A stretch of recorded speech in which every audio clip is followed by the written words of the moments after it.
Yes, चलो देखो सभी, नेक्स्ट अगला चैप्टर पढ़ेंगे। लास्ट चैप्टर कौन सा पढ़ा था बताओ?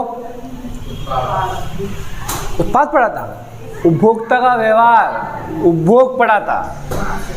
ठीक है, उपभोग वाला चैप्टर पढ़ा था, तो रिकॉल नहीं भी करूंगा तो चलेगा। आप वो क्लासेस को वापस आप रिवाइंड करके देख लीजिए, वैसे ज़रूरत नहीं पड़ेगी, एक ही बार में समझ में आ जाएगा आपको सारा। ठीक है, फिर भी अगर आपको किसी प्रकार की प्रॉब्लम आती है तो आप ज़रूर मेरे व्हाट्सअप नंबर दे रखे, वहाँ से आप कॉल कर सकते हो और पूछ सकते हो मुझे।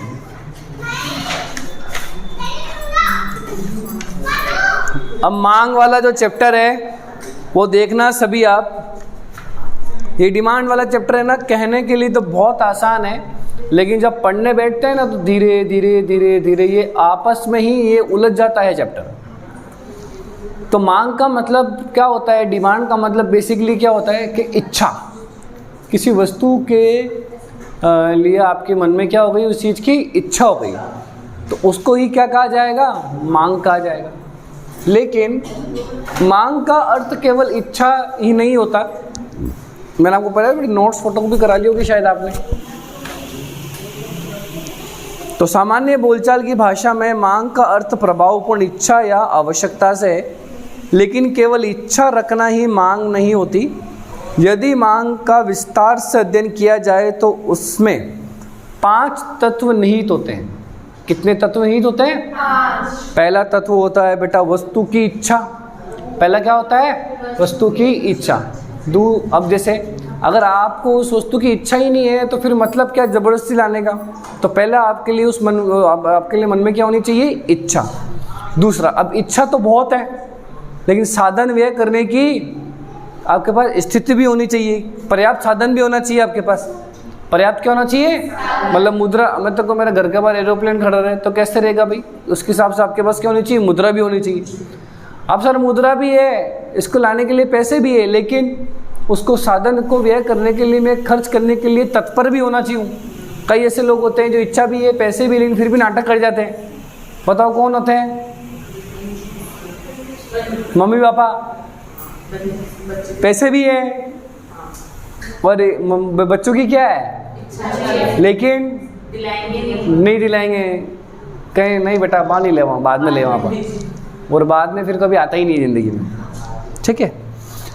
और फिर होता है निश्चित कीमत, और क्या होता है? निश्चित समय। तो 3-5 बातें होती है जिससे मांग की परिभाषा कंप्लीट होती है। तो पहली बात क्या बोली? वस्तु की इच्छा। दूसरा, साधन व्यय, पर्याप्त साधन। तीसरा, साधन व्यय करने की तत्परता। फिर निश्चित समय और निश्चित कीमत। तो इन सब को मिला के एक डेफिनेशन बनेगी जो मांग की परिभाषा कहलाएगी। किसी वस्तु की वह मांग मात्रा, क्या बोला मैंने आपको? किसी वस्तु की वह मांग मात्रा जिससे उपभोक्ता या क्रेता, मतलब खरीदने वाला, यूज करने वाला, उपभोक्ता या क्रेता निश्चित समय व निश्चित कीमत पर खरीदने के लिए तत्पर रहता हो, उसे मांग कहा जाता है। तो मांग की डेफिनेशन फिर से बोल रहा हूँ, क्या बोला मैंने बताओ? किसी वस्तु की वह मांग मात्रा जिसे उपभोक्ता या क्रेता निश्चित समय व निश्चित कीमत पर खरीदने को तत्पर रहता है, उसे मांग कहा जाता है। लेकिन मांग को निर्धारित करते हैं उसके घटक या तत्व। तो मैं एक छोटा सा एग्जांपल लेता हूँ। dx आप लिख दो qx, dx qx, जो आपकी इच्छा हो dx भी लिख सकते हो, qx भी लिख सकते हो। सर dx का मतलब होता है, x का मतलब हो गया कोई भी एक वस्तु का नाम ले लिया, माना कि x, तो x वस्तु की मांग मात्रा, f का मतलब वही फलन हो गया आपके लिए। ठीक है। यहाँ पर अब लिखता हूँ मैं px यानी प्राइस ऑफ x, वस्तु की कीमत, x वस्तु की कीमत, संबंधित वस्तु की कीमत, फिर मौद्रिका है, फिर फैशन, फिर आदत, और फिर यहाँ है पॉपुलेशन यानी जनसंख्या, और फिर टेस्ट यानी रुचि, फिर भविष्य में कीमत परिवर्तन की आशंका। तो dx is equals to f px py mf। तो ये जो क्या होता है कि आप अगर ये जो सारे के सारे जो तत्व होते हैं, ये सारे होते हैं मांग निर्धारक घटक। क्या होते हैं? मतलब इनमें से कोई भी एक्टिविटी अगर आप कोई भी वस्तु को खरीदने जाओगे ना, तो ये एक्टिविटी आपके इफेक्ट हो जाएगी, तब जाके आप उस वस्तु को क्या करने जाओगे? खरीदने जाओगे। मतलब इन सारी एक्टिविटी में, इन सारे तत्वों में से कोई भी एक तत्व अगर आपके ऊपर फर्क पड़ गया किसी भी तत्व का, तो आप ऑफकोर्स मार्केट में इस वस्तु को क्या करने जाओगे? खरीद। मतलब ये वो तत्व है जिनसे मांग आपके निर्धारित हो जाती है। मांग आपकी क्या हो जाती है? निर्धारित हो जाती है। जैसे ये सारे के सारे मांग निर्धारक घटक है, तो मांग निर्धारक घटकों वह मांग मात्रा, क्या बोला मैंने आपको? के मध्य परस्पर संबंध की व्याख्या मांग फलन द्वारा की जाती है। अरे क्लियर है क्या आपको? क्या बोला मैंने आपको? मांग निर्धारक घटकों वह मांग मात्रा के मध्य परस्पर संबंध की व्याख्या मांग फलन द्वारा की जाती है। सर ये तो हो गया मांग फलन, लेकिन सर ये मांग को प्रभावित करने वाले तत्व या घटक ये सर है क्या? एक बार हल्का हल्का सा समझा दो। सबसे पहला क्या नाम है? पीएक्स। पीएक्स का मतलब क्या हो गया? एक्स वस्तु की कीमत, यानी कीमत किसी वस्तु की बढ़ेगी, तो बताओ आप मांग करोगे क्या? नहीं करेंगे। आम जनता खुद की नज़र से देखना है, खुद को नॉर्मल, कि कीमत बढ़ेगी तो मैं उस वस्तु को कभी भी नहीं खरीदूंगा, मतलब मात्रा कम कर दूंगा। लेकिन अगर किसी वस्तु की कीमत क्या हो गई बेटा? कम हो गई, प्राइस कम हो गई। जैसे अभी दिवाली आ रही है, तो दिवाली है तो क्या होता है?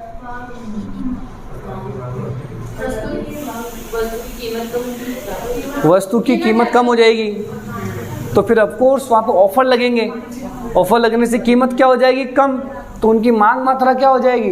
बढ़ जाएगी। तो कीमत बढ़ने पर मांग क्या हो जाती है? कम हो जाती है। कीमत घटने पर मांग बढ़ जाती है। सर इसे मांग का नियम भी कहते हैं। मैंने ये मांग का नियम भी यहाँ पर आपको समझा दिया। अरे बात आ गई समझ में? लेकिन अभी डेफिनेशन पढ़ाऊंगा तो उससे कंप्लीट मांग का नियम भी पढ़ेंगे। तो पी वाई का मतलब संबंधित वस्तु की कीमत होती है, ये आगे पढ़ाएंगे। ये देखो ये आगे सारे के सारे समझ में आ जाएंगे आगे। एम का मतलब मौद्रिक आय। आय बढ़ेगी तो क्या होगा? मांग भी बढ़ेगी। आय घटेगी तो मांग भी क्या हो जाएगी? घट जाएगी। एफ मतलब फैशन। जब तक कोई वस्तु फैशन में चल रही है तो तब तक वो मांग बढ़ रही है इसकी, लेकिन जैसे फैशन से आउट हुई तो मांग भी क्या हो जाएगी? कम हो जाएगी। एच मतलब क्या होता है? हैबिट, यानी आदत। किसी को किसी चीज़ की आदत लग गई तो क्या होगा? उसकी मांग बढ़ेगी। अगर आदत नहीं है तो उसकी मांग क्या हो जाएगी? कम। टी मतलब क्या होता है? पी मतलब क्या होता है? पॉपुलेशन। जनसंख्या बढ़ेगी तो मांग भी बढ़ेगी, जनसंख्या घटेगी तो टी मतलब क्या होता है? टेस्ट, यानी रुचि। किसी के प्रति अगर आपको कोई चीज़ में रुचि हो जाती है, जैसे स्पोर्ट्स में किसी के प्रति अगर आपको रुचि हुई, क्रिकेट की, तो आप क्या करोगे? क्रिकेट के आइटम की डिमांड क्या करोगे? ज़्यादा। अब मुझे रुचि नहीं है, सपोज मुझे है, लेकिन मैं भी एग्जांपल लेता हूँ, मुझे नहीं है, तो मैं क्या करूँगा? उसके सामान नहीं खरीदूँगा। ई का मतलब होता है एक्सपेक्टेशन, यानी भविष्य में कीमत परिवर्तन की आशंका। यानी अब भविष्य में कीमत चेंज होगी, लेकिन फर्क क्या पड़ेगा? अभी अगर अपन को लग रहा है कि आगे जाके सोने के भाव क्या हो जाएंगे? बढ़ जाएंगे, तो मैं आज क्या कर लूँ? फटाफट खरीद लूँ। मुझे लग रहा है कि सोने के भाव आगे जाके क्या हो जाएंगे? कम, तो मैं आज क्यों खरीदूँ? अरे बात आ गई समझ में? तो मांग कम हो गई। तो ये सारे कहलाते हैं मांग निर्धारक घटक। अब मांग का नियम, सर मांग का नियम आपने आधा तो आता नहीं, 80% बता दिया, लेकिन अब पूरा बताओ। मांग का नियम का प्रतिपादन तो पहले यहाँ पर देख लो, the principle of economics 1890 professor Marshall ने इस पुस्तक में किया था। और ये जो मांग का नियम है ये कहलाता है कि अन्य बातें समान रहने पर, इसका मतलब है कि एक सामान्य उपभोक्ता के ऊपर इसमें से किसी भी प्रकार के घटक का फर्क नहीं पड़ेगा, चाहे कितना ही फैशन में चल रहा हो, कितनी आदत हो, उसको सिर्फ ओनली ऑन किससे मतलब है? उस वस्तु की कीमत से। मुझे सिर्फ कीमत से मतलब है, मुझे फैशन से कोई मतलब नहीं, मुझे आदत से कोई मतलब नहीं है। अगर कीमत कम होगी तो मैं इसको खरीदूंगा, कीमत ज़्यादा हो जाएगी तो मैं इसकी मात्रा क्या कर दूंगा? कम कर दूंगा। तो परिभाषा हो गई अन्य बातें समान रहने पर। इसको नहीं लिखोगे तो समस्या हो जाएगी। क्या बोल रहा हूँ मैं यहाँ पे आपको? अन्य बातें समान रहने पर किसी वस्तु की कीमत में वृद्धि हो जाती है तो आपकी मांग मात्रा में कमी हो जाती है, और कीमत में कमी हो जाती है तो मांग मात्रा में वृद्धि हो जाती है। तो इसका डायग्राम कुछ इस तरीके से होगा जो आपको ग्राफ में स्टाइल में बताया था। तो नीचे क्या रहेगी हमेशा क्वांटिटी, और ऊपर हमेशा जो चैप्टर का नाम है, वहाँ चैप्टर का नाम क्या था, उपयोगिता। यहाँ चैप्टर का नाम क्या, आपके मांग। मांग किस पे डिपेंड है, कीमत पर। तो यहाँ लिखोगे यहाँ पर प्राइस। तो इसका मांग का डायग्राम आपको हमेशा ऐसे नीचे क्या होता है बेटा, गिरता हुआ। एक्स और वाई को टच नहीं करेगा, ध्यान रखना, स्ट्रेट सीधा जाएगा। क्लियर है क्या आपको चीज? रिकॉर्डिंग देखने वाले कंटिन्यू लिखते नहीं अपने हिसाब से, मैं स्टॉप नहीं कर रहा हूँ, ठीक है। मैं 1-2 सेकंड के लिए साइड हो जाता हूँ, तो उस वक्त आप स्टॉप करके क्या कर सकते हो, इसको लिख सकते हो। क्लियर है क्या? नहीं तो पहले बता रखा पीडीएफ आपको मिल जाएगी जब आपको चाहिए हो। तो मेरी तो ये एडवाइस है, पीडीएफ पहले लेना, ठीक है। जो कोई नॉमिनल चार्ज आएगा आपको 100-150 रुपये, जो भी ये फोटोकॉपी का खर्चा आएगा बस आपका खुद का तो है, लेकिन आपके नंबर पूरे में से पूरे आ जाएंगे। 2 महीने पड़े हैं अपने पास अभी, ज़्यादा ही है 2 महीने से। तो आगे आओ, अगला क्या है नेक्स्ट, नियम के अपवाद। सर नियम का अपवाद, अपवाद का मतलब क्या होता है? वो चीज़ें जो उस नियम में लागू नहीं होती हो। कभी हम दोस्तों बैठते ना, कभी बोलते हैं कि अपवाद है, तो साला यहाँ पे अपवाद है, तो ऐसा नहीं है। तो नियम का अपवाद का मतलब क्या होता है कि वह ऐसी चीज़ें, ऐसी कुछ वस्तुएं होती हैं जिसका मांग के नियम के ऊपर कोई फर्क नहीं पड़ता। मतलब मांग का नियम होता है कि कीमत बढ़ जाएगी तो मांग मात्रा क्या हो जाएगी, तो ये उसका उल्टा काम करेगा कि कीमत बढ़ेगी तो उल्टा मांग भी क्या हो जाएगी। तो ये नियम का अपवाद कहलाता है। ये नियम का क्या कहलाता है? सर कुछ बातें होती है नियम के अपवाद के लिए, देखो आपके नोट्स में लिखी हुई है। पहली बात है कि हाई क्वालिटी की गुड्स, प्रेस्टिजियस गुड्स बोल सकते हैं, प्रतिष्ठा सूचक वस्तुएं, हीरे जवाहरात, ये सब कौन खरीदता है? अमीर लोग। तो अमीर लोग तो जितनी उनकी प्राइस बढ़ेगी उतना उसकी तरफ क्या करेंगे, वो ज़्यादा भागेंगे। कीमत कब हो गई तो उसकी तरफ वो भागेंगे। लेकिन आप और मेरे जैसे आम जनता लोग क्या करेंगे, कीमत कम होंगे तभी उसकी तरफ क्या करेंगे, भागेंगे। अरे बात आगे समझ में आपको? तो ये कहलाता है आपका प्रतिष्ठा सूचक वस्तु है। नहीं है तो बेटा 3 इडियट्स में वो गधा देख लेना, ठीक है। अब आगे, उपभोक्ता की अज्ञानता, मतलब कि आपको उपभोक्ता को उसका ज्ञान ही नहीं है, तो वो तो जितनी प्राइस बढ़ाई जा रहा है तुम तो उसको उल्टा क्या कर रहे हो, अच्छी क्वालिटी मान के क्या कर रहे हो, ले ही जा रहे हो। तो उपभोक्ता की अज्ञानता, अक्सर पिताजी होते हैं अपने ऐसे। अगला, संकटकालीन समय क्या होता है बताओ? कोरोना, मतलब जब कोविड चल रहा था तो लॉकडाउन चल रहा था, तो संकटकालीन समय में दिख रहा है कि ये 10 रुपए की, लेकिन फिर भी हमसे 80 रुपये ले रहे हैं, तो फिर भी हमको उसको क्या करना पड़ रहा है मजबूरी में। एग्जाम्पल क्या है बताओ, जिसको खरीदना ही पड़ रहा था? गुटखे, दारू, मिराज, बीड़ी। हाँ आई बात समझ में? तो उनकी प्राइस ऐसे को सेवन नहीं किया करो, जो भी करते हैं तो छोड़ दो, कसम खा लो कि नहीं करना सर, जिंदगी को अच्छा ले जाना है तो, ठीक है। अगला, मांग मात्रा में परिवर्तन, और एक क्या है बेटा, मांग में परिवर्तन। अब थोड़ा सा यहाँ समझना, एग्जाम में कई बार पूछा जाता है ये, इसकी जगह पूछा जाता है विस्तार या संकुचन पूछा जाता है, और या इसकी जगह क्या पूछा जाता है, वृद्धि या। तो आपको आइडेंटिफाई होना चाहिए कि इसको कैसे करना है हमको ट्रीट। सबसे पहले क्या बताओ, मांग मात्रा में परिवर्तन, और या फिर स्लैश करके लिख सकते हो विस्तार या। एग्जाम में विस्तार या संकुचन से क्या अभिप्राय है वो भी समझाना पड़ जाता है।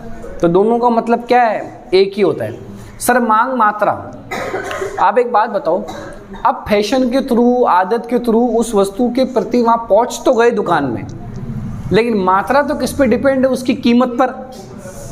मात्रा किस पे डिपेंड है, उसकी मतलब कि कीमत पे तो देखेंगे ना भाई, इसको कितना ज़्यादा खरीदना है और कितना। अरे भाई दिवाली चल रही है, दिवाली पे अगर हम पटाखे लेने चले गए या फिर कुछ भी जैसे कपड़े लेने चले गए, तो हम पहुँच तो गए त्योहार के हिसाब से, समझ आई बात। लेकिन अब उसमें कितने ज़्यादा खरीदने हैं उसकी किस पे डिपेंड है, वहाँ पर उसकी कीमत पर। अरे क्लियर क्या, अगर पटाखे थोड़े से प्राइस जितना हमने सोचा उससे क्या हो गए, कम हुए, तो फिर ऑफकोर्स उनकी मात्रा क्या हो जाएगी। अरे केवल क्या फैशन में चलने से आप इनकी मात्रा बढ़ा दोगे क्या? कीमत की वजह से इनकी मात्रा पे क्या आएगा? फर्क आएगा। तो इसलिए मांग मात्रा में परिवर्तन का मतलब इसमें ही समझाता हूं। देखो इसमें ही क्या होता है, अन्य बातें समान रहने पर, क्या बोला मैंने आपको? अन्य बातें समान रहने पर किसी वस्तु की कीमत में वृद्धि होती है, की कीमत में वृद्धि होती है तो बदले में मांग मात्रा में कमी हो जाती है। तो उस कमी को संकुचन कहा जाता है। बस एक शब्द और जोड़ना है, तो उस कमी को संकुचन। और उसके विपरीत कीमत में कमी हो जाती है तो मांग मात्रा में, तो इसे विस्तार कहा जाता है। तो इसे मांग मात्रा में विस्तार कहा जाएगा। सर अगर हम चले मांग में परिवर्तन, किस में चले? मांग में परिवर्तन। अब मांग में परिवर्तन का मतलब क्या होता है कि ये उल्टा है कि यहाँ अब कीमत क्या रहती है कि कीमत स्थिर रहते हुए अन्य किसी भी मांग निर्धारक घटक में परिवर्तन होता है। तो उसके फलस्वरूप यदि मांग बढ़ जाती है तो उसे मांग में वृद्धि, और यदि मांग घट जाती है तो उसे मांग में कमी कहा जाता है। इसे ही मांग में परिवर्तन कहा जाता है। क्लियर है क्या आपको चीज़? ठीक है, चलो अब आप यहाँ पर समझना, इनका डायग्राम बना देता हूँ मैं आप सभी के लिए। सबसे पहला यहीं पे बना देते हैं।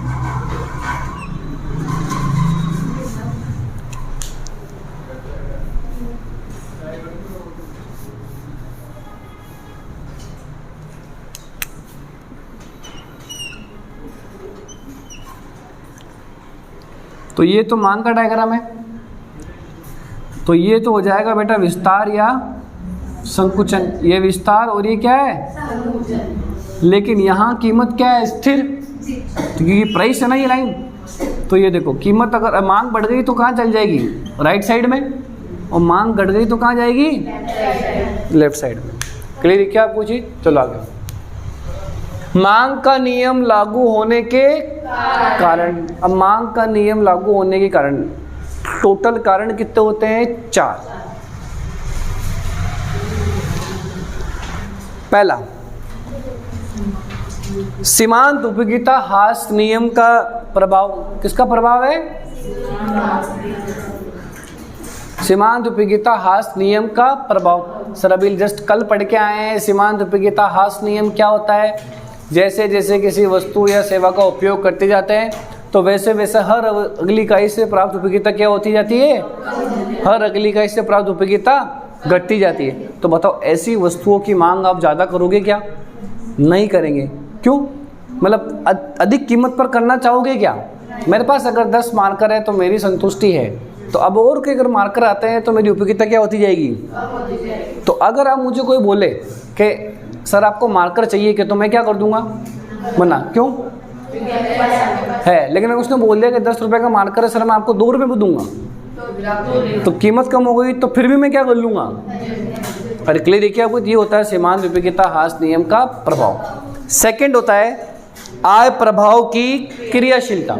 आय प्रभाव की क्रियाशीलता का मतलब कई ऐसे होते हैं जो रटा देते हैं या रट लेते हैं कि आय बढ़ गई तो मांग भी बढ़ गई, आय घट गई तो मांग भी घट गई। ना ना ना, ये अलग है सर, ये गया ना भी, मौद्रिक आय अलग है। मौद्रिक आय नहीं बोला है, आय प्रभाव की क्रियाशीलता बोला है। सर आय तो उतनी ही है, आय क्या है?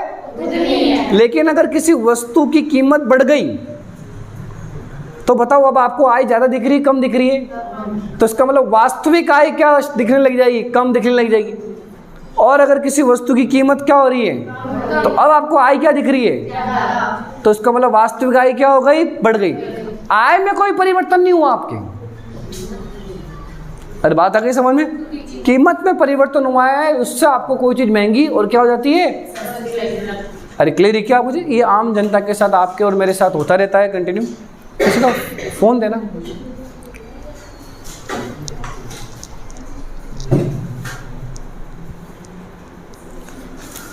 चला गया हूं। तीसरा क्या है? प्रतिस्थापन प्रभाव। अब प्रतिस्थापन प्रभाव का मतलब होता है कि कई ऐसी वस्तुएं होती हैं जो एक दूसरे पर निर्भर करती है या इनका प्रयोग आप एक दूसरे के स्थान पर कर सकते हो। कहने का मतलब होता है, मैं शॉर्ट फॉर्म में बोल देता हूँ, कि एक वस्तु की कीमत में परिवर्तन हो गया तो दूसरी वस्तु की मांग पर प्रभाव पड़ जाता है। दूसरी वस्तु की मांग पर प्रभाव पड़ जाता है। अगर बाजार में गेहूं बहुत महंगा हो गया, महंगा कौन हुआ? तो लोग क्या खरीदेंगे? बाजरा। क्यों खरीदेंगे? क्योंकि बाजरा सस्ता। अरे अभी सर, ये तो गलत बात कर रहे हो ना आप। महंगा तो हुआ गेहूं, लेकिन मांग किसकी ज्यादा हो गई? तो इसको ही प्रतिस्थापन प्रभाव कहते हैं। इसको ही क्या कहते हैं? प्रतिस्थापन। कि एक वस्तु की मांग में परिवर्तन हो जाता है, लेकिन बदले में डिमांड किसके ऊपर हो जाती है? दूसरे वस्तु पर। ठीक है, चलो आगे आओ। नेक्स्ट है चौथा, क्रेताओं की संख्या में परिवर्तन। मतलब कि क्रेताओं की संख्या में परिवर्तन। अरे बहुत सिंपल है, अगर किसी वस्तु की कीमत कम हो गई तो पुराने कस्टमर तो उसके पास जाएंगे ही। अब क्या करेंगे? नए उपभोक्ता भी उसके पास जाएंगे, तो क्रेताओं की संख्या बढ़ गई। और उल्टा क्या होता है कि अगर किसी वस्तु की कीमत बढ़ गई वहाँ पर, तो पुराने, नए तो छोड़ो, पुराने भी वहाँ से क्या हो जाएंगे? हट जाएंगे। तो क्रेताओं की मतलब खरीदने वालों की संख्या में परिवर्तन हो गई ना। कीमत कम हो गई तो खरीदने वालों की संख्या बढ़ गई, और कीमत अगर क्या हो गई यहाँ पर बढ़ गई तो खरीदने वालों की संख्या क्या हो गई? कम हो गई। चलो आगे आओ। मांग के प्रकार। तो मांग के टोटल 3 प्रकार होते हैं। कितने प्रकार होते हैं? 3। पहला कौन सा है? कीमत। अभी तक जो भी पढ़ते आ रहे थे वो सारा क्या था? कीमत मांग था।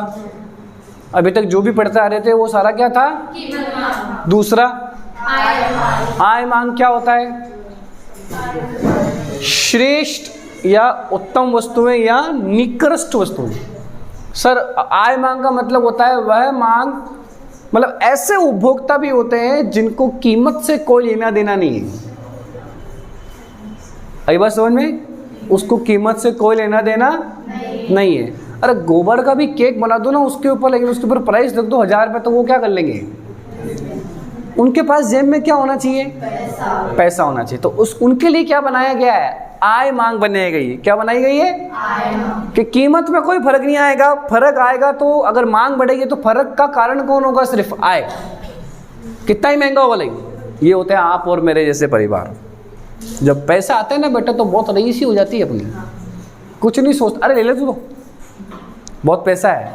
जब पैसा आ जाते हैं जब दुनिया भर के, तो पहले तो उपभोक्ता क्या करता है? अपनी आवश्यकता वस्तुओं को खरीदता है, और उसके बाद अगर पैसा बचता है तो उस पर क्या खरीदता है? वो आरामदायक वस्तु खरीदता है। क्या खरीदता है भाई? ध्यान रखना, आय मांग को एंजल वक्र भी कहा जाता है। क्या कहा जाता है? एंजल। देखो मेरे नोट्स में लिखा हुआ होगा, ये लिखा हुआ है क्या?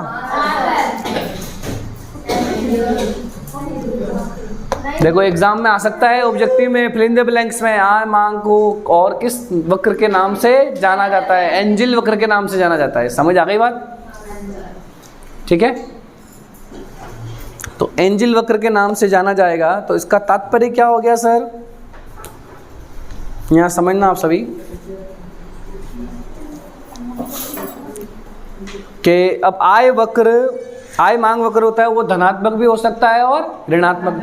देखो मैंने इसके 2 प्रकार लिखे, मैं एक ही बार में समझाता हूँ, आपको समझ में आ जाएगा। श्रेष्ठ या उत्तम वस्तुएं मतलब हाई क्वालिटी की गुड्स। निकृष्ट वस्तु मतलब क्या होता है? लो क्वालिटी की गुड्स। दोनों को एक साथ समझाता हूँ, डेफिनेशन समझ में आ जाएगी। अगर हमारी आय बढ़ गई, क्या बढ़ गई? तो बताओ हाई क्वालिटी गुड्स यानी उत्तम वस्तुएं की डिमांड बढ़ेगी नहीं बढ़ेगी? क्यों? आय बढ़ गई। ठीक है, तो निकृष्ट वस्तु की डिमांड क्या हो जाएगी? और रईस पार्टी हो गए हम। क्या हो गए भाई? रईस पार्टी हो गए, बहुत रईस पार्टी हो गई, कुछ भी कर सकते हैं हम, बहुत पैसा हमारे पास, अब बहुत ज़्यादा पैसा है। मोटरसाइकिल पुरानी बेच, इसको हाथों हाथ नई गाड़ी आएगी, क्लियर? हाँ, बुलेट आ जाएगी भाई। समझ आ गई बात? तो इसमें क्या उसने 2 काम किए कि निकृष्ट वस्तु को तो कम कर दिया और उत्तम वस्तु को क्या कर दिया? बढ़ा दिया। उल्टा अब गरीबी आ गई। क्या आ गई भाई? मतलब आय क्या हो गई? कम। मैं काम कर बेटा, बुलेट बेचिया तू तो साइकिल, तो पुरानी मोटरसाइकिल तो है ही नहीं, साइकिल पे ले आओ। तो क्या हुआ? उत्तम वस्तुओं की डिमांड तो क्या हो गई? और निकृष्ट वस्तु की डिमांड बढ़ गई। अब उत्तम वस्तुओं का सेपरेट मीनिंग बताऊं तो आय बढ़ गई तो ऐसी वस्तु की मांग भी बढ़ जाती, आय घट गई तो ऐसी वस्तु की मांग भी, तो ऐसे संबंध क्या होता है धनात्मक। और आय क्या हो गई, अगर आय हमारी, अब अगला पॉइंट निकृष्ट वस्तु के लिए आय बढ़ गई तो ऐसी वस्तु की डिमांड क्या करेंगे, और अगर आय कम हो गई तो ऐसी वस्तु की डिमांड वापस क्या हो जाएगी। तो इसमें कौन सा संबंध हो गया, ऋणात्मक। कौन सा संबंध हो गया, देखो अगला देखो, आड़ी या तिरछी मांग, क्या लिखा हुआ है। अब आड़ी या तिरछी मांग का मतलब ये उन लोगों के लिए बनाई गई है जो खुद भी ऐसे हैं, ठीक है, कि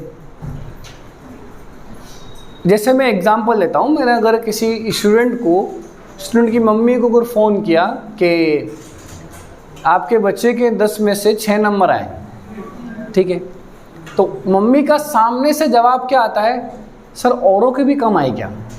इसका मतलब बच्चे की धुनाई किस पे डिपेंड है, 10 में से 6 पे नहीं है, दूसरों के नंबर पे डिपेंड है। तो ऐसे लोग भी होते हैं, नहीं होते हैं। लेकिन कोई क्या होता है, सटीक होता है एकदम कि तेरे इतने कम के बाकी दुनिया का भाड़ में। अभी बस समझ, तो हम उनकी बात कर रहे हैं पहले वाले इंसान वालों की, कि यहाँ पर वही आड़ी तिरछी मांग जो भी समझाया मैंने आपको, कि एक वस्तु की कीमत में कमी वृद्धि हो जाती है, लेकिन किसकी मांग में फर्क पड़ जाता है, से संबंधित वस्तु की मांग के ऊपर। अभी गेहूं और बाजरा वाला एग्जांपल दिया ना मैंने, तो आड़ी या तिरछी मांग संबंधित वस्तुएं होती है। कौन सी वस्तुएं होती है, जिसको PY के नाम से जाना जाता है। किस नाम से जाना जाता है, मैंने बोला ना, अभी इसको बाद में समझाऊंगा तो अभी समझा देता हूँ। तो संबंधित वस्तु की कीमत मतलब क्या होता है, PY। तो संबंधित वस्तु का संबंध किससे होता है, आड़ी या तिरछी मांग से। उसमें कितने प्रकार की वस्तुएं होती है, 2। पहला बताओ, स्थानापन्न, और दूसरा पूरक। स्थानापन्न का मतलब होता है ऐसी वस्तुएं जिनका प्रयोग आप एक दूसरे के स्थान पर ले सकते। पूरी दुनिया में सर एग्जांपल सुनते हैं, चाय और कॉफी वाला फिक्स है, चाय और पेन और पेंसिल। आई बात समझ में, मतलब चाय नहीं मिली तो किससे काम चल जाएगा। पूछते ना कभी किसी घर में जाते हैं कि चाय मैं नहीं पीता, कॉफी बनाऊं, कॉफी बनाऊं, तो इसको चाय के क्या काम हो गया। कुछ और समझदार होते हैं, पता अल्ट्रा लेजेंड भी, दूध पी बेटा, तो वो थोड़ा सा ऑकवर्ड भी लगता है, पता है चाय को भी तो फट पीनी आ जाती है। तो हमारे को अल्ट्रा लेजेंड नहीं बनना, हमको सिर्फ वो 2 वस्तुओं की 3 थे। अब पेन नहीं है, इमरजेंसी चाहिए तो क्या ले लेंगे, पेंसिल ले लेंगे, काम हो रहा है। ऐसी वस्तु को क्या कहते हैं, स्थानापन्न वस्तु। तो पूरक वस्तु होगा क्या कहते हैं, जिन ऐसी वस्तु है जिनका प्रयोग एक साथ किया जाता है। अगर दोनों को अलग कर दिया जाए तो दोनों बेकार है। अरे बात आगे समझ में, दोनों बेकार है। जैसे कार और पेट्रोल, जैसे कार और पेट्रोल, अगर पेट्रोल नहीं है तो कार का मतलब ही नहीं है। पेट्रोल और गैस साथ हो गया ना, तो गैस से भी चल जाती गाड़ियाँ, सिलेंडर से, क्लियर क्या। तो वो नहीं है तो कार बेकार है, और वो है और कार नहीं है तो फिर वो बेकार है। पेन और स्याही, मार्कर और इंक, अगर इंक नहीं है तो फिर ये मार्कर बेजान है। मतलब इनका प्रयोग क्या कर सकते हो तो एक साथ ही कर सकते हो, नहीं तो नहीं कर सकते। अरे क्लियर क्या आप पूछिए। चलो अगला टॉपिक हो, पानी की बोतल कहाँ है, हाँ लिखे जाएगी। कहाँ जा रहा है, अर्जेंट है, मैसेज पे बताना, मैसेज पे बता देना। तो मुझे तो बता सकता है मैसेज पर, ठीक है।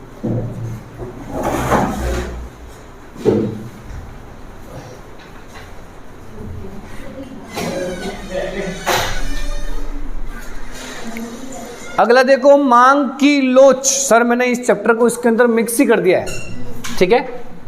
मांग की लोच, सर लोच का मतलब होता है इलास्टिसिटी। क्या होता है, इलास्टिसिटी। और ई, हम इस पूरे चैप्टर में इस सिंबल को क्या पहचानेंगे, ई के नाम से। अब मांग की लोच मतलब ई डी हो गया, तो इलास्टिसिटी ऑफ डिमांड, तो ई डी हो गया मांग की लोच।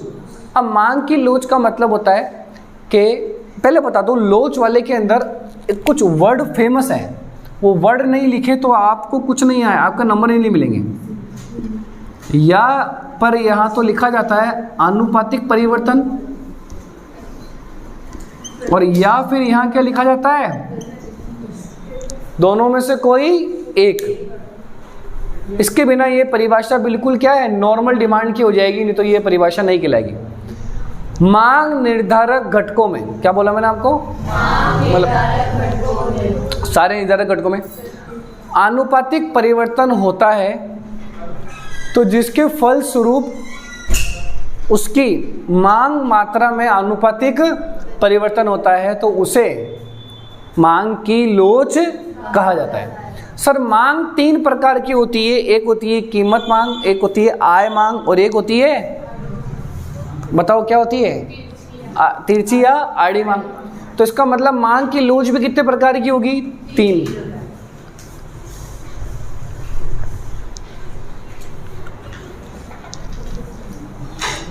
ठीक है,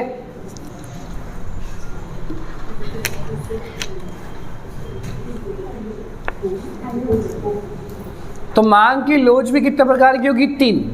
तो कीमत यहाँ पर होगी, कीमत, मांग की कीमत लोच, मांग की आय लोच, मांग की आड़ी या तिरछी लोच। लेकिन आपके कोर्स में सिर्फ एक ही है, मांग की कीमत लोच। सर उसको ही क्यों रखा, क्योंकि मांग का सबसे महत्वपूर्ण घटक कीमत होता है, ध्यान रखना। मांग का सबसे महत्वपूर्ण घटक क्या होता है, कीमत होता है। अरे बात आ गई समझ में आपको, देखना है।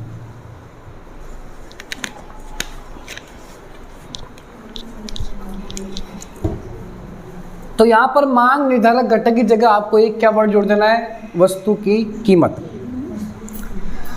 अन्य बातें समान रहने पर, क्या बोल रहा हूं मैं यहां पर आपको, अन्य बातें समान रहने पर किसी वस्तु की कीमत में आनुपातिक परिवर्तन होता है, तो इसके फलस्वरूप उसकी मांग मात्रा में भी आनुपातिक परिवर्तन होता है, उसे मांग की कीमत लोच कहा जाता है। कि अन्य बातें समान रहने पर किसी वस्तु की कीमत में आनुपातिक परिवर्तन होता है, तो उसके फलस्वरूप उसकी मांग मात्रा में भी आनुपातिक परिवर्तन होता है, तो उसे मांग की कीमत लोच कहा जाता है। क्लियर है क्या सर? मांग की कीमत लोच का एक बार सूत्र भी बता दीजिए।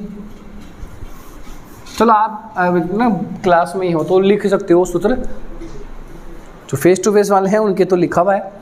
मांग की कीमत लोच का सूत्र होता है मांग की कीमत लोच इजिकल्स टू मांग मात्रा में प्रतिशत परिवर्तन, प्रतिशत की जगह आनुपातिक लिख सकते हो, डिवाइड में कीमत में प्रतिशत परिवर्तन। ये होता है आपकी मांग की कीमत लोच का फॉर्मूला। क्या होता है? मांग की कीमत लोच बराबर मांग मात्रा में प्रतिशत परिवर्तन डिवाइड बाय मांग की कीमत, वस्तु की कीमत में प्रतिशत परिवर्तन। और एक छोटा सा न्यूमेरिकल फॉर्मूला भी होता है, आप चाहो तो एग्जाम में ये भी लगा सकते हो, delta Q divide by delta P multiply P divide by Q. अरे क्लियर है क्या आपको चीज? इकोनॉमिक्स में जब मैं प्रैक्टिकल आपको अलग से कराऊंगा, ध्यान रहे बेटा प्रैक्टिकल की क्लास बिल्कुल अलग से लगेगी आप सबकी, है ना, प्रैक्टिकल पोर्शन, इसलिए मैं मिक्स नहीं कर रहा हूँ। जो एग्जाम में प्रैक्टिकल आने के हैं उनकी क्लास क्या लगेगी? अलग से लगेगी। चलो आगे आओ। अब सबसे ज़्यादा इम्पोर्टेंट है मांग की कीमत लोच की श्रेणियां। टोटल नंबर ऑफ श्रेणियां कितनी होती है? 5। मतलब श्रेणियों का मतलब होता है कि यहाँ पर उपभोक्ता का देखने का नजरिया, उपभोक्ता के देखने के कितने नजरिए होते हैं? 5 नजरिए होते हैं। पहला नजरिया को क्या कहा जाता है? पूर्णतया लोचदार मांग। सर पूर्णतया लोचदार मांग का मतलब होता है, ये पूर्णतया वर्ड को हाईलाइट रखना, ईपी इजिकल्स टू अनंत। क्या होता है? अनंत। यहाँ पर बराबर करके जो भी आएगा वो सब मांग मात्रा के लिए होगा। किसके लिए होगा? मांग मात्रा के लिए। अब इसका मतलब क्या होता है कि किसी वस्तु की कीमत यथा स्थिर रहते हुए, किसी वस्तु की कीमत उसकी मांग मात्रा में प्रतिशत परिवर्तन अधिक हो जाता है, उसकी मांग मात्रा में आनुपातिक परिवर्तन अधिक हो जाता है, तो उसे पूर्णतः लोचदार मांग कहा जाता है। अब अधिक हो जाता है इसका मतलब मैंने यहाँ पर अनंत दे दिया कि कितना भी परिवर्तन हो सकता है। तो इसका डायग्राम भी कुछ इस तरीके से बनेगा। देखो मैं पहले वाले का डायग्राम बना रहा हूँ, यही बना देते हैं ना, ठीक है। कीमत क्या है? स्थिर, लेकिन मांग मात्रा में अत्यधिक क्या हो रहा है, परिवर्तन। तो EP इज इक्वल्स टू अनंत। सेकंड, पूर्णतया अब बेलोचदार है, इसका मतलब क्या है कि मांग मात्रा में कोई भी परिवर्तन, जीरो परिवर्तन हो रहा है, तो इसका मतलब कीमत में क्या हो रहा है, परिवर्तन हो रहा है।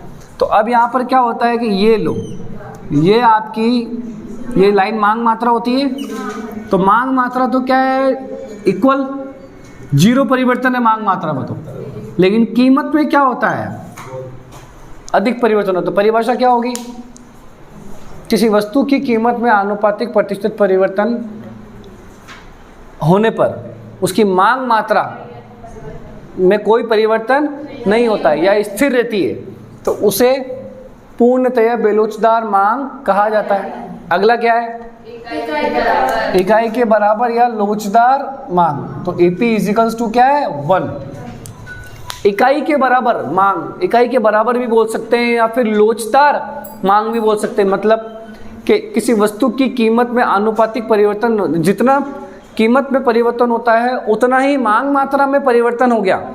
जितना परिवर्तन कीमत में होता है उतना ही परिवर्तन मांग मात्रा में हो गया, तो उसे इकाई के बराबर या लोचदार मांग कहा जाएगा। तो देखो उसके डायग्राम कुछ इस तरीके से बनेंगे। ये आपने एक सिंपल सा बॉक्स बना दिया और अगले वाले बॉक्स को नीचे से लेना है और इसको आगे ले जाना है। क्लियर? तो इसमें देखो ये अंतर जो होना चाहिए वो क्या होना चाहिए, बराबर होना चाहिए। तो ये अंतर बराबर है, तो ये EP इजिकल्स टू क्या हो जाएगा, 1 हो जाएगा। अगला क्या है, इकाई से अधिक या अत्यधिक लोचदार मांग। तो इसका साइन है EP ग्रेटर देन 1, मतलब EP है वो 1 से क्या है, ज़्यादा है। इसका मतलब जितना परिवर्तन कीमत में, उससे अधिक परिवर्तन किसका आ रहा है, जल्दी देख।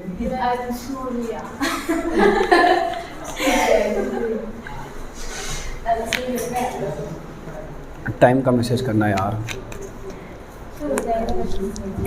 हाँ ज़्यादा बड़ा नहीं है, बहुत है।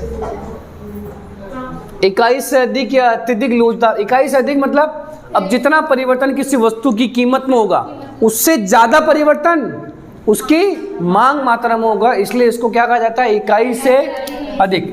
तो ये देखो सिंपल सा ये हो गया। तो कीमत में परिवर्तन मैंने थोड़ा सा ही किया और मांग मात्रा में बहुत ज़्यादा कर दिया, तो इसको क्या कहा जाता है,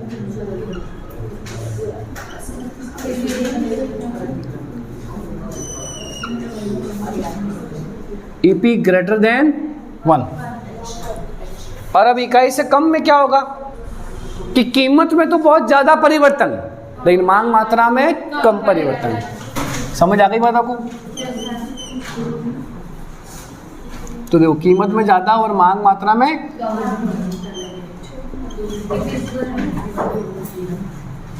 मैं पहले ही कह रहा हूँ बेटा एक बात का ध्यान रखना। वो ध्यान क्या रखना है अभी समझाता हूँ, देखो मैं आपको।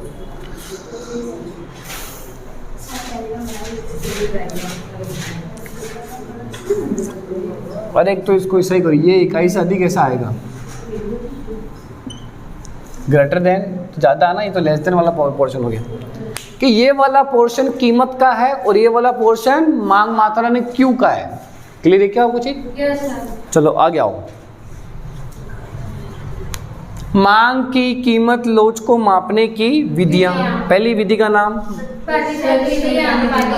इसकी परिभाषा और इसकी परिभाषा दोनों क्या है, सेम। अभी तक हम क्या पढ़ रहे थे, प्रतिशत और आनुपातिक विधि तो पढ़ रहे थे। अगली विधि का नाम क्या है, ज्यामितीय विधि। अब ज्यामितीय विधि क्या होता है कि ये सिंपल सी विधि होती है, ये होती है बिंदु विधि। क्या होती है भाई, बिंदु विधि का मतलब होता है कि मांग वक्र का निचला हिस्सा, मांग वक्र का, इसको मैं इंग्लिश में लिख देता हूँ लोअर सिगमेंट, LS बोलते हैं इसको शॉर्ट में। क्या बोलते हैं, लोअर सिगमेंट, निचला हिस्सा। मांग वक्र के निचले हिस्से में मांग वक्र के ऊपरी हिस्से का भाग देने पर, ऊपरी हिस्सा मतलब अपर सिगमेंट, मांग वक्र के निचले हिस्से में मांग वक्र का ऊपरी हिस्से का भाग देने पर प्राप्त भागफल मांग की ज्यामितीय या बिंदु विधि कहलाता है। क्लियर है क्या आपको? जी सर, इसका डायग्राम कुछ इस तरीके से होता है। देखो एग्जाम में ऑब्जेक्टिव क्वेश्चन के लिए पूछ सकते हैं आपको, और बड़े क्वेश्चन के लिए तो आना ही है इस चैप्टर में से क्वेश्चन। ये एक सिंपल सी लाइन बना दी मैंने यहाँ पर, ठीक है। ये वाला जो डॉट है ये किसका काम करेगा, ए पी इजिकल्स टू अनंत का। ये वाला जो डॉट है वो ए पी इजिकल टू किसका काम करेगा, जीरो का। ये देख लो, ये वाला डॉट नीचे जो डॉट आ रहा है जीरो, और ये वाला जो डॉट आ रहा है वो किसके लिए, अनंत के लिए। अगर बीच में आ गए तो ए पी इजिकल्स टू 1, यानी इकाई के बराबर। अगर ऊपर चले गए तो इकाई से ज़्यादा, और नीचे चले गए तो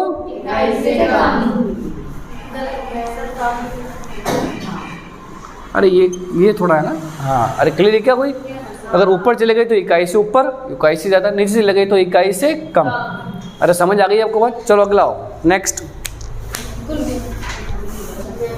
कुल व्यय विधि। कुल व्यय का मतलब क्या होता है, अरे बाजार में कोई सामान खरीदने गए तो हमारा जो खर्चा होगा उसको कहते हैं कुल व्यय। अब खर्चा कैसे होगा, 4 कोई मैंने वस्तुएं खरीदी, एक वस्तु, उन वस्तु की कीमत से मैं क्या कर दूं, उसको गुणा कर दूं। अरे 2 टी शर्ट लेके आया, एक टी शर्ट 300 रुपये की, तो क्या हो जाएगा, टोटल खर्चा कितना हुआ, 600। कैसा आया, प्राइस को मल्टीप्लाई कर दिया क्वांटिटी से, प्राइस को मल्टीप्लाई कर दिया, तो टोटल एक्सपेंडिचर होता है यहाँ पर price multiply by quantity. Sir इसका कुछ डायग्राम किस तरीके से होता है समझाइए। ये कुछ इस तरीके से होता है, ये होता है इकाई से अधिक, ये होता है इकाई के बराबर, और ये होता है इकाई से कम। सर आपने पूर्णतः लोचदार और पूर्णतः बेलोचदार को यहाँ पर क्यों नहीं किया शो, क्योंकि मैं बता दूं पूर्णतः लोचदार मांग और पूर्णतः बेलोचदार मांग एक काल्पनिक है, मतलब रियलिटी में ऐसा नहीं देखा जाता हर जगह, लेकिन ये जो चीज़ें हैं तीनों पॉइंट ये हर जगह देखी जाती है। और बात आगे समझ में, ये तो पूर्णतः लोचदार मांग और पूर्णतः बेलोचदार मांग आपके लिए क्या कहलाती है, एक काल्पनिक अवधारणा है। क्लियर है क्या कुछ जो सोचा है पूरा का पूरा। देखो चलो हमारा मांग वाला चैप्टर पूरा कंप्लीट हो चुका है, तो आप पढ़िएगा सभी, ठीक है। और इसके प्रैक्टिकल क्वेश्चन बता दूं मैं लास्ट में करूंगा, हर एक चैप्टर के प्रैक्टिकल क्वेश्चंस आपको समझ आ जाएगा।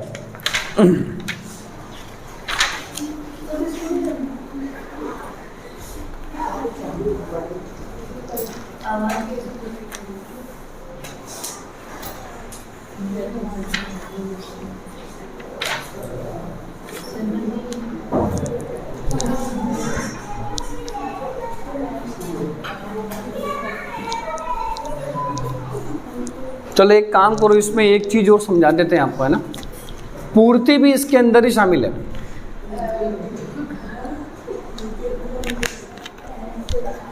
पूर्ति भी देखो, मैं पहले कह रहा हूं, मेरे रिकॉर्डिंग में मांग ही लिखा हुआ है, पूर्ति का मतलब बता देता हूं। मांग और पूर्ति एक दूसरे के अपोजिट है। मांग पूरा क्या चलता है, ऋणात्मक, और पूर्ति क्या चलता है, धनात्मक। मांग वक्र ऐसे हमारे यूं नीचे गिरता हुआ होता है, लेकिन पूर्ति वक्र हमारे नीचे क्या होता है, कैसे, ये प्राइस है और ये क्या है, कीमत बढ़ गई तो मांग मात्रा, कीमत घट गई तो मांग मात्रा, एक दूसरे के विपरीत चल रहे हैं, तो ये मांग हो गया। अब अगर अगला लूँ, कीमत बढ़ गई तो मांग मात्रा भी क्या हो गई, कीमत कम हो गई तो मांग मात्रा भी, मांग मात्रा नहीं सॉरी पूर्ति मात्रा कम हो गई, तो वो क्या चला जाएगा, सप्लाई चला जाएगा। आई बात समझ में यहाँ पर आपको। तो पूर्ति का चैप्टर पूरा का पूरा ऐसा है, आप मेरे नोट्स देखोगे ना तो आपको सिर्फ यही दिखेगा, जहाँ मांग लिखा हुआ है वहाँ पूर्ति, जहाँ ऋणात्मक लिखा हुआ है वहाँ, जहाँ उपभोक्ता लिखा हुआ है वहाँ उत्पादक, क्योंकि मांग तो होता है उपभोक्ता की नज़र से, लेकिन पूर्ति किसकी नज़र से होता है, अरे बात मतलब बेचने वाले की नज़र से देखना आपको, बनाने और बेचने वाले की नज़र से। अरे क्लियर है क्या आपको चीज़। चलो ठीक है, आज के लिए बहुत है इतना। कल पढ़ेंगे हमारी अगली क्लास में नया टॉपिक, उस टॉपिक का नाम है उत्पादन। क्या है नाम, उत्पादन।